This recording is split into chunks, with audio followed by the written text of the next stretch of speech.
आगामी विधानसभा चुनाव में डॉक्टर राजरत्न अंबेडकर के नेतृत्व वाली रिपब्लिकन पार्टी ऑफ इंडिया राज्य में अनुसूचित जाति के लिए आरक्षित 29 सीटों पर चुनाव लड़ेगी।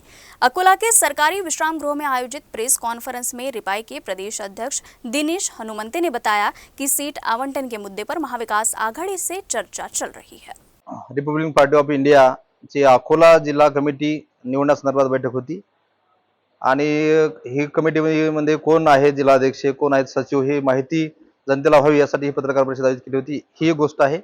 आणि दुसरी गोष्ट, या अकोला जिल्ह्यातील एक रिझर्व्ह सीट आहे मूर्तिजापूर विधानसभा। या सीटमध्ये डॉक्टर राजरत्न आंबेडकर जे रिपब्लिकन पार्टी ऑफ इंडियाचे राष्ट्रीय अध्यक्ष आहेत, त्यांनी ही सीट लढवावी अशा प्रकारची जनतेची मागणी आहे। आणि ही जनतेची मागणी घेऊन आज बैठकीमध्ये आमचे रिपब्लिकन पार्टी ऑफ इंडियाचे सर्व जिल्ह्यातले नेते हे आज प्रस्ताव घेऊन आले होते।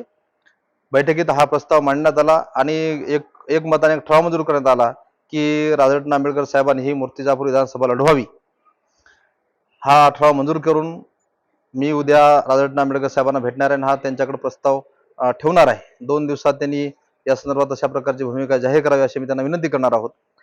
हेच पत्रकारांच्या माध्यमातून, तुमच्या माध्यमातून हे जनतेला सांगण्यासाठी ही पत्रकार परिषद आयोजित केली होती।